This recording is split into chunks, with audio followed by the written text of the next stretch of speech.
Good evening, good night, good morning, wherever you are in the world. Welcome once again to another episode of Everything Trini and then some.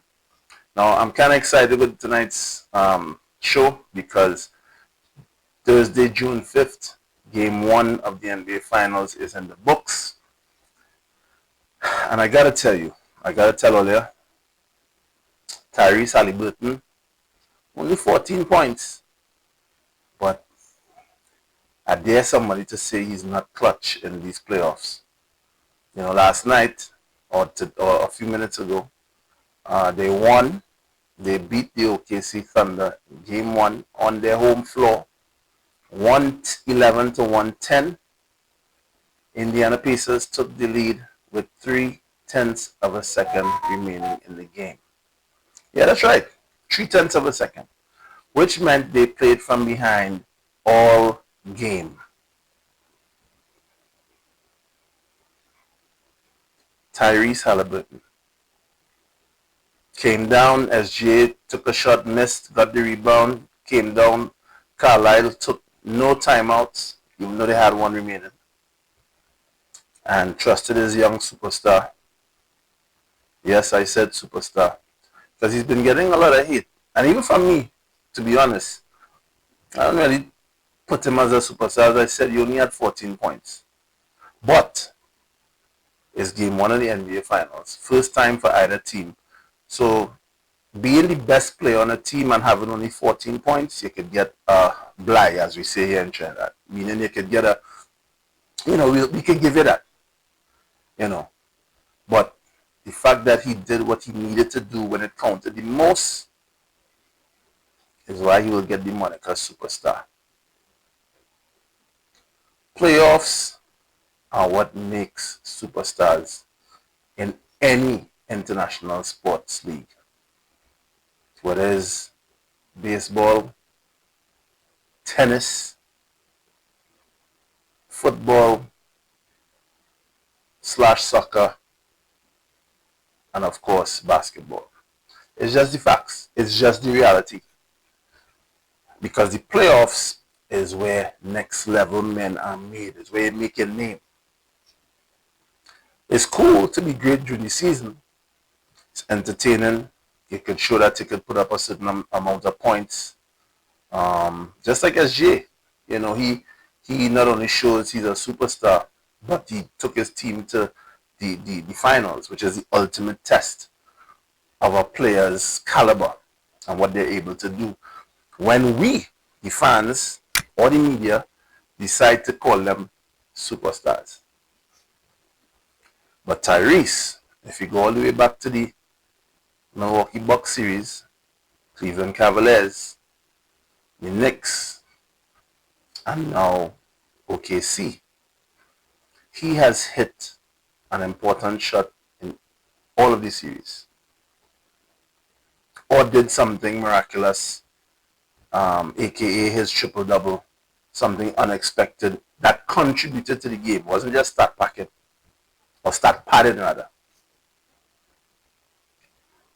So Tyrese has shown his worth thus far.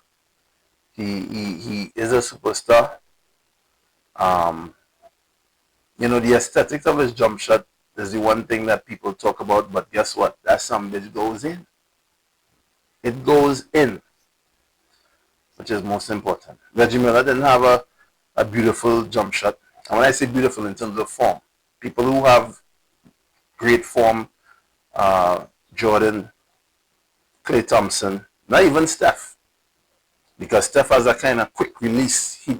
His guiding hand doesn't even stay up for too long, but he makes it work. Tyrese have what is called an ugly shot or ugly form, but it goes in. Most important. Same thing for Reggie. Most important. So I had to give Jack his jacket. Tyrese, it took me a while. I still may not be 100% in, but I'm moving closer and closer because I respect the playoffs. I respect the finals. I respect this last the road to the goal. You understand? So I am impressed. I am very, very, very impressed. Regardless of what happens in the rest of the series, the games that he has had that has been impactful are now historic. They will now remain just the same way we go to LeBron James, Kobe's, whoever else. The same way we can go to their highlights. These are now his highlights forever and ever until he retires and continues to make more. And as we all know, as we have seen with Giannis, when you reach this level, you are extremely hungry for more. It's unfortunate that the Milwaukee Bucks injuries, they just didn't have the team around Giannis. But you can see that Giannis is hungry. He wants to win another one. Same thing with the Denver Nuggets. They want to win another one. But there's a change in the guard. Hopefully, sports is nice. Different teams winning championships is nice because it gives that team, and by extension their fans, an opportunity to celebrate and enjoy. But seeing one team dominate, a la the Lakers, a la the Celtics, a la the Chicago Bulls, something about dominance stamps your place in history on a different level. Nevertheless, we are where we are. The Thunder took it. I can only imagine the locker room right now for the OKC Thunder as we speak. Hopefully, there's that voice. I think Caruso is a champion with the Lakers in 2020. Hopefully, he could be one of those voices to get them out of that slump, out of that funk quickly. Let's move on to the next. We did some stuff that is unlike us. Because granted, in this game, the Indiana Pacers had 14 turnovers, I think with about 6.5 minutes remaining in the second quarter. 14. And when you have that many turnovers, it's you would assume that you're gonna have a couple more between the end of that quarter and the rest of the game, which would ultimately lead to you digging yourself deeper and deeper and deeper. And they did. They were down. They were almost down 20. I think they were down about 18, 16 points, somewhere around there. Cut it to 10 by the time the end of the third into the fourth quarter rolled around. And then from that moment on, it's just may the best man win. 0.3 of a second. Think about that. Think about how you feel as a team, being up, full of confidence. You figure that, we're playing good. The Stars playing good. SJ played good. Holmgren playing good. Williams played good. So your confidence is on a different level. But just like the fans, the players start to panic when they start to see chipping away, and we're chipping away. We up 16. Next thing you know, we down 10. We down 10. Next thing you know, we down 6. In times like that, because of anxiety, your skills go out the window. Because now, you try to play so perfect that you make mistakes, that you miss those shots, that form that you perfected for years, that you work wholesome on, not working. Or in the case of SGA, which led to Tyrese's jump shot, he forced a play. Barely got off the ground, but he tried to put the ball just high enough so that it would go in the rim. Plunked out. Got the rebound, and that was all she wrote. Tyrese did his thing. They had Williams with him. Stutter step. Hezzy, sudden pull up. Williams is skating. Swish. I was just hoping he didn't do any gestures like he did with the Knicks. Thank goodness. Because, you don't want the series. This game was a fairly rough free game. Not too physical. But gestures like that could tend to it could tend to change the way the game goes. Sometimes it could be in your favor because you can throw off your opponent so much that they think of that, they have that thought in their head of what you did, whatever the gesture is, and it throws them off the game. So it does work, but thankfully, he didn't do anything of the sort. I mean, he still does have a press conference, so who knows what he'll say. But at least in the game, he didn't do anything after that shot for the fans to see, or for anybody to give anybody ammunition for the next game. Game 2 is Saturday night, 8 p.m. I think it's half an hour earlier than tonight's game. I think tonight's game started at 8:30 Eastern time. So I think it starts at 8. Or it might start around the same time. 8 p.m. might be the pre-game, as is the usual. But nevertheless, game 2 is Saturday. So all the basketball fans, you know what to do. Get your popcorn again. Get your buddies around. Go to the nearest bar or wherever it is you take in your sports. Have a time and be safe. Congrats to the Indiana Pacers on game 1. I'm looking forward to OKC to raise their level a lot in game 2 and beyond, as each team fights for that coveted championship for the very first time. All right. Now, with that said, I will transition to another basketball event that is coming up. Anybody who has been following the next chapter, the game that is expected to go off tomorrow, Lance Stephenson versus Michael Beasley. That game is on tomorrow. Today, the next chapter, I will leave a link in the description. They uploaded the face-off between the two. Because it is a pay-per-view event.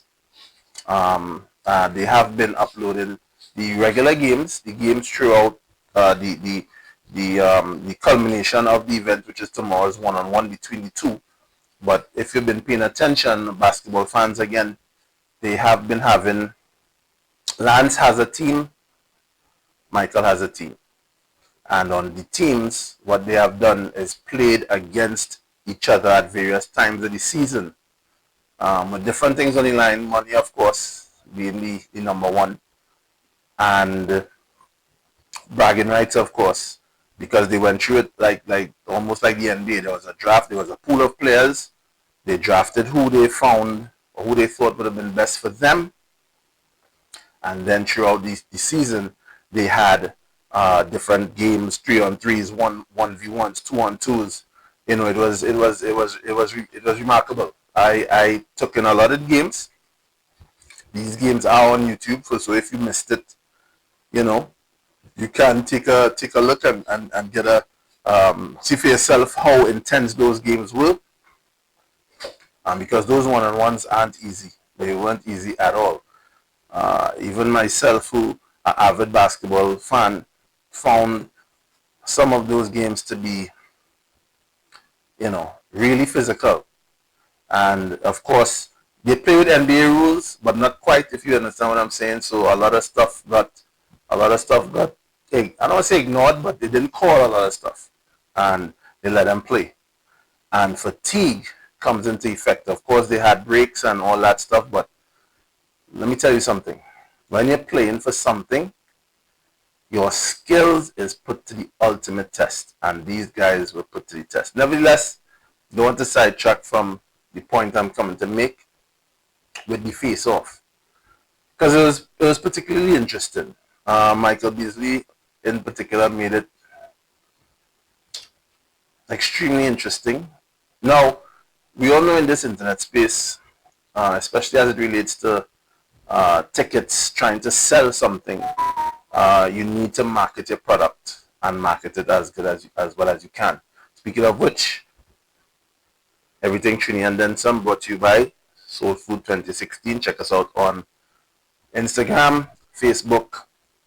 Get your kicks, get your gear. We have everything, well, almost everything available for you. Shameless plug. With that said, the face-off got interesting because Michael, so you can see that Lance was ready to do a promo. During the face off, we have a mediator, one on the left, one on the right. Questions are going to be asked, and we're going to answer as best as we can while selling the product. Let people buy the tickets to see this 1v1. Two of the best entertaining former NBA players they were. You all know Lance Stephenson. Lance used to like to make them dance, and Michael Beasley, with all the stuff that we know about him outside of basketball, he was one of the best one-on-one players from college, entered into NBA. For some reason, he was never unleashed, in my opinion. But for each team he played for, Miami, New York, I think he played for New Orleans at some point. You saw his potential, and it was ridiculous. But for some reason, the teams that he went on, there was always a superstar there before, and I guess whatever the system was at the time, coaches just didn't want to unleash him, or they had him. They preferred him to be in a particular role. Go figure. But in the face-off, Michael said some things that sounded zesty.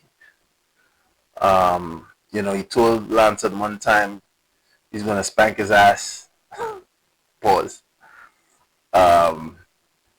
Which, on the one hand, that's something that goes on in at least the States, America, basketball.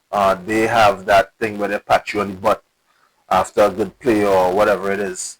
In the Caribbean, that's not really a gesture that is commonly used.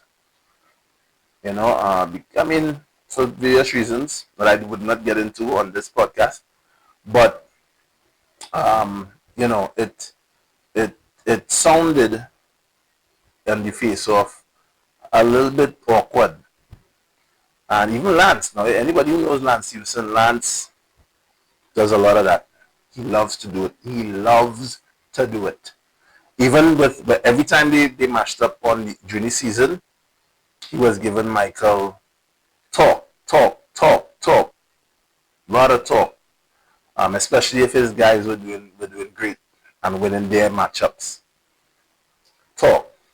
But I think because Michael came at the face-off with a weird energy, I think it kind of stunned him a bit, because even the mediator was asking, hey, Lance, this is not you. This is not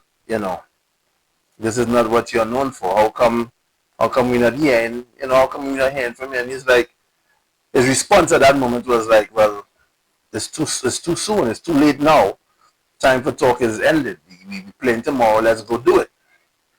The most exciting thing, as I said, was I didn't say, but the most exciting thing was that they doubled down on the amount. The match was 400,000. Michael said, let's do it for 200,000. I think Lance agreed. I don't know if that is cast in stone, because it was a kind of emotional, in the moment kind of thing. So who knows if it would be honored? But we do know that at least 100,000 is on the line, and that is what they will be playing for. Now they have me interested to see. I'm not sure what I'll do yet. If I'll wait for the game to come out. Usually with pay-per-views, what they try to do is make their money for the event itself, for the live event itself.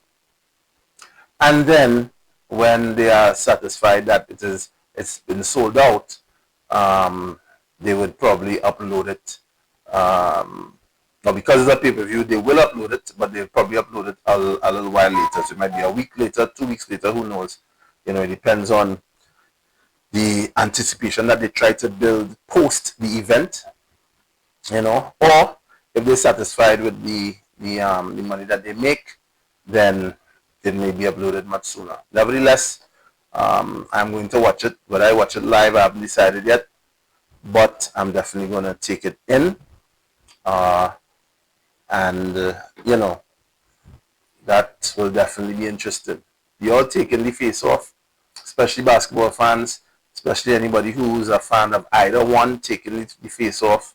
If you have been taking any games from the next chapter, the face off was just the end of the hype of what is going to take place tomorrow, and Friday is going to be lit, as they say. So make sure and catch that whenever you can. Sticking on sports, as I said, it's everything Trini and then some. So it would be remiss of me not to remind us Trini folks right here that tomorrow we do play St. Kitts tomorrow. That game starts at 7. I believe, let me just double check, I think it is at the stadium. Let me see if it's Hazley Crawford. I think it is, if I'm not mistaken. So, let me see. Yes, and it's a World Cup qualifier. So, tomorrow, June 6th, Friday, June 6th, we have the Trinidad and Tobago Football Club versus St. Kitts. St. Kitts and Nevis. The gates do open at 7:30. So, Trinidad and Tobago, tune in. I hope by now you all have gotten your tickets. If not, I'm pretty sure that tickets will be still available at the venue. So go ahead and get into that. As a matter of fact, I'm very much might attend that. I just need to see if if a couple of my boys and them who I could get to take it in. Otherwise, what they do with most football games, most local football games, once the game is sold out, it will be shown on one of our local stations. That is not a guarantee, but it's something that has happened over the years. I haven't checked to see if that is the case this year, but usually one of our local stations, either CNC3 or TV6, carries the game live, right? Of course, for our Trinis outside, it should be shown it is a World Cup qualifier. Check your local listings to see what television station it's showing on in your neck of the woods, and support the country from wherever you are in the world, USA, Canada, the Caribbean, wherever you are. Tomorrow, World Cup qualifier, St. Kitts and Nevis versus the Trinidad and Tobago football team. Good luck to you guys, of course.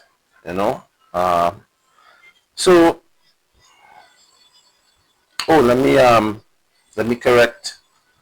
Gates open at 5. Kickoff is at 7:30. So let me just correct that. It is at the Hazley Crawford Stadium. Tickets on the covered stand is $200. Uncovered stand is $150. I don't think they're going to change those prices. Of course, here in Trinidad, just like everywhere else, you have the folks who are selling the tickets outside. That is completely up to you. If you would like to, if you would like to support them. In most recent times, though, the technology that we have now, it doesn't allow for physical tickets. Most tickets are scanned and stuff like that. So technology has changed, and we have gone with the technology as it relates to ticket sales for various events. Whether it's sports, parties, not clubbing, but parties, sports, we take advantage of this technology as well. So I'm not sure how this particular match, as far as tickets go, how it would be, how they would have it in this particular instance. But nevertheless, a true football fan, you're looking once again to see what our new head coach, by the way, Dwight York, we're looking to see. We're hoping the best for him. We hope that his international experience could raise our level. But as we all know, us here is not always the coach's fault. It's most of the time it's about resources and their ability to attain certain resources. to take our guys to the next level. So nevertheless, I hope he can instill from an experience standpoint what he needs to our guys, and they could have a pretty decent showing and win the game tomorrow, which would advance us forward on our way to trying to qualify for the World Cup. All right, so good luck. All right, for those who trying, there are tickets still available. Well, not still available, but there are ticket outlets throughout the nation that you can go to get your tickets. Paisley Crawford, of course, being the venue, would have tickets being sold there as well. But if you were caught in a place where you wasn't sure if you wanted to go, then you can check out Cannes Poultry in Gulf City, Monroe, Chaguanas, Cache, Port of Spain, Westmore, Eastgate, Trinity, all Cache venues. Fan Zone, Price Plaza, Chaguanas, Movie Town, Fitz Street Market, Woodford Cafe, Bobby's Bar, QF, Fatarima, Ramsings. You can't go wrong. There's a lot of places around the country that have tickets selling, from the east all the way to the west. Port of Spain, of course. Cashale in Lowlands Mall, Tobago has tickets as well. So for the Tobagonians who coming across, make sure I hope by now you would have had your tickets. The match is an evening match, so if you're flying across or you're taking the boat across, make sure that you would have organized the ticket before. If not, as I said, Haisley Crawford Stadium should have tickets available as long as we're not sold out. All right, so we look forward to that. Please, please, please come out and support. Don't study the ghosts of the past, but come out and support Trinidad and Tobago. This is an important match. St. Kitts, I haven't followed St. Kitts football for quite some time, but at the end of the day, we do not look down on any opponent. Show respect to any and all teams. Anybody that you face, show respect, because we all know how football goes. You may think that you're the better team. When that ball drops and that whistle blows, the better team will win on that day. All right, so always remember that. All right. So as we transition from sports into trending things around the world. Now, this is a topic that I'm not gonna stay too long on, but why I'm gonna talk about it is because the world is talking about it. There's nothing that particularly interests me because of who the individuals involved are. Nevertheless, it is something that is happening in the world, in the United States, and it is something that people are speaking on. Now, you would all remember that when the last election took place in the states where Donald Trump won, he had an ally that was somewhat surprising, and people wanted to know, well, what is his involvement in putting President Trump, other than supporting from a financial point of view, but what would be his involvement in the government once Trump won? And at the beginning, it was very interesting to see how the person I'm speaking about, of course, is Elon Musk. It was interesting to see that dynamic in the earlys. How they intended, how they befriended each other and were very cool and very cordial and had positive things to say after Donald Trump won, and the route that he was taking in terms of his role that he was given temporarily, which has now been rescinded. Well, not only rescinded, but now, as we speak, they are in a war of words.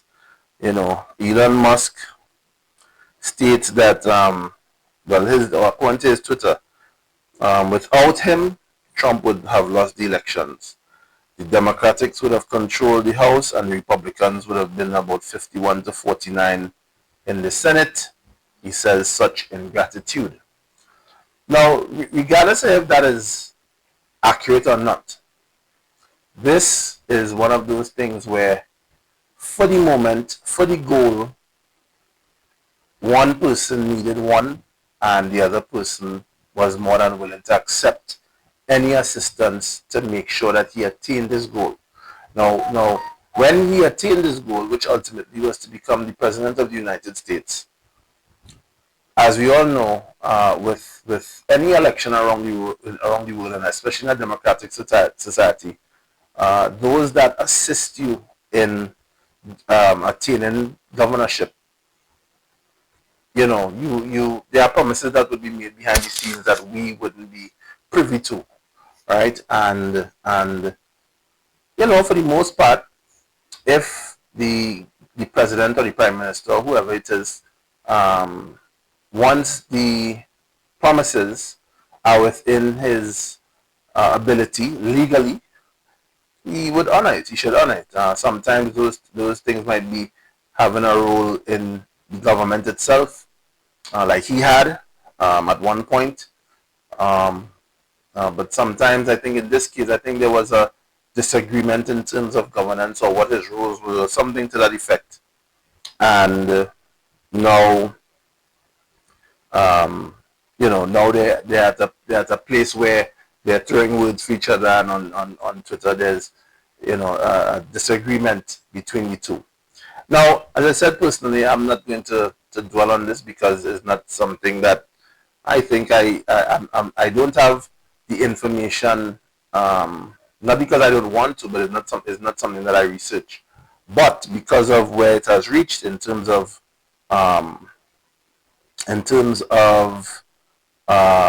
social media, it is news, and it's just something that is interesting for us to think of, even within our own local environment. When grapes get sour, somebody who was once a friend could easily turn, and things may not work out as they would have hoped. All right, but nevertheless, we speak very little on things that we don't know about, but it is in the news, and it's unfortunate that and in any relationship, not only that, but anytime you're close or friends with somebody who you have trust in and have faith in, for whatever reason, when that relationship dies, it's unfortunate. But those two will, they will do what they need to do to sort out their differences, I'm sure, and or not. But nevertheless, we wish them both the best. And it is what it is. All right. Now, I want to touch on. So anybody who has been paying attention, the actress Hailey Bailey, the one who played the mermaid on the live action Little Mermaid last year or year before, and her ex-boyfriend DDG have been having, I don't say a war of words, but there has been some public stuff that has come out recently. Now, I don't speak on people's relationships. What I am speaking about here, though, is the mental aspect. There are people around us who go through very severe depression, and that's not a laughing matter. It's not a joke. It is something that we should help our fellow man with once we recognize that they need assistance. And in her instance, she recently had a baby for DDG, and we all know that postpartum depression is a real thing, right? Now, with that said, there has been sitting back and forth. People who have seen text messages released state that she could be trying to manipulate DDG, and that she truly is not one to hurt herself or follow through with the threats that she has told DDG in terms of hurting herself and whatnot. But DDG and anybody related to her are not taking this as a joke. One of the instances, one of the texts showed that she left his residence after one disagreement with his licensed firearm. Very important to note, it's licensed. And in the text, it says that that particular firearm does not have a safety. So, with it not having a safety, DDG is letting us know that it's very dangerous. It's very easy to go off by accident if you don't handle it properly. So I genuinely hope that for the safety of their child, their son, that she is able to get some help. I hope she doesn't try to use not only the baby but postpartum depression or even her own mental issues, because she has spoken blatantly on it, and I give her kudos for that. A lot of times we see people who try to hide that aspect of their lives, especially if they're in the public eye, and it's just not good. It's just not good. People need support, and if they are able to recognize something about themselves that is not nice, that is negative, that can put them down a hole, then definitely they should seek assistance and try their best to get a handle on it, because too many times we've seen celebrities go down a particular path, and when they think that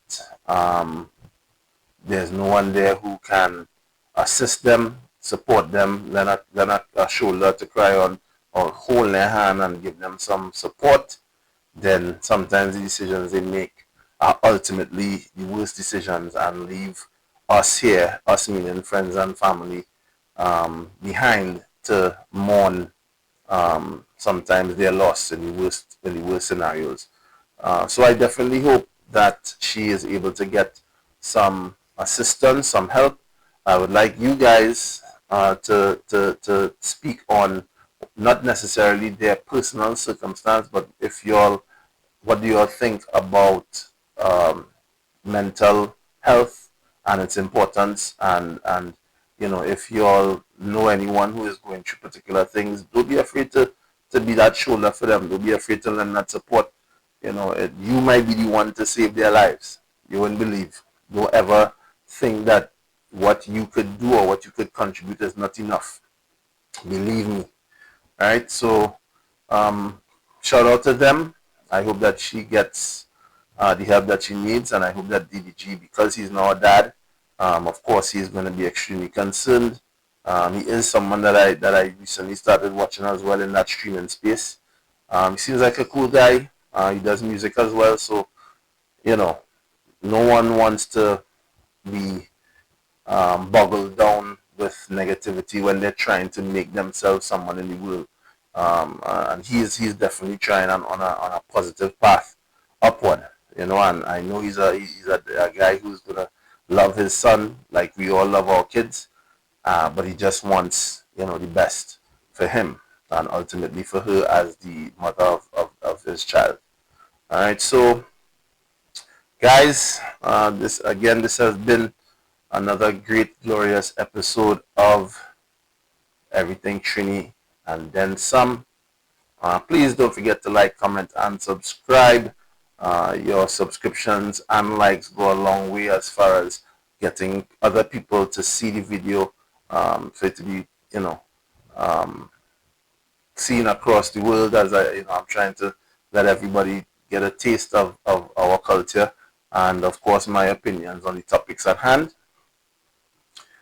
Love you guys. This is Brendan, aka Bruzo.